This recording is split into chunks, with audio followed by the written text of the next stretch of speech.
আসসালামু আলাইকুম, daily moments চ্যানেলে সকলকে ওয়েলকাম করছি। আশা করি সবাই ভালো আছেন। আমরাও আল্লাহর রহমতে অনেক ভালো আছি। নতুন আরেকটি ব্লগ নিয়ে চলে আসলাম আপনাদের সামনে। তো আজকে একটু যশোরে গিয়েছিলাম। ফিরতে ফিরতে আর কি অনেক প্রচুর পরিমাণে বৃষ্টি হচ্ছে। এই যে বাইরে বৃষ্টির জন্য গাড়িতে সবাই লাইট জ্বালিয়ে আর কি চলাচল করছে। যাই হোক, এরকম মানে বর্ষার সময় রাস্তা অনেক বেশি পিচ্ছিল থাকে, তো সবাই সাবধানে গাড়ি নিয়ে চলাচল করবেন এবং সাবধানে আর কি বের হবেন, কারণ এই সময়টাই রাস্তা এতটাই পিচ্ছিল থাকে যে অ্যাক্সিডেন্ট হওয়ার অনেক বেশি চান্স থাকে। তো সবাই সাবধানে থাকবেন।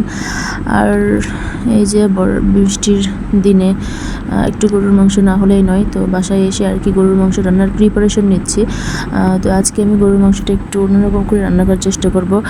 যে আমাদের যশোর জেলায় চুই ঝাল অনেক বেশি বিখ্যাত। তো মাঝখানে একটা ব্লগে আমি আমার একটা বাগান দেখিয়েছিলাম, সেই বাগানে আমার একটা চুইঝাল গাছ লাগানো আছে। তো আজকে ওখান থেকে চুইঝাল কালেক্ট করে আমি গরুর মাংস দিয়ে রান্না করব। তো এখানে লংগুলো আর লং এবং হচ্ছে গোলমরিচ এবং অন্যান্য যে মশলাগুলো, সেগুলো আমি একটু ফাটিয়ে দিয়ে দিলাম এর ভিতরে এবং মশলাটা একটু কষিয়ে নিলাম। আর ভিডিওর ভিতরেই বলে দিই, আমার চ্যানেলটি এবং আমার ভিডিওগুলো যদি আপনাদের ভালো লেগে থাকে, like, comment, share and subscribe করতে ভুলবেন না।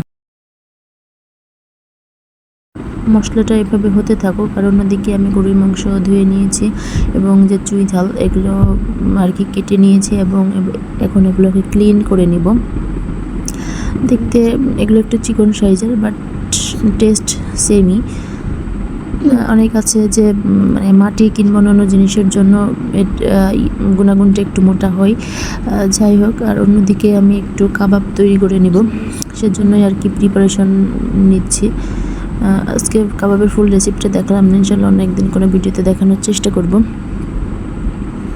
আর এখানে এর ভিতরে আস্ত রসুন দিয়ে দিচ্ছি। আর এখানে আমার কাবাব তৈরির জন্য দুটো রেডি। তো এইটা আমার কাবাব তৈরি ফাইনাল লুক। তো ভিডিওটা আজকে খুব বেশি বড় করব না, সবাই ভালো থাকবেন, সবাইকে ভালো রাখার চেষ্টা করবেন, আমাদের জন্য অনেক বেশি বেশি করে দেওয়া করবেন। আল্লাহ হাফেজ।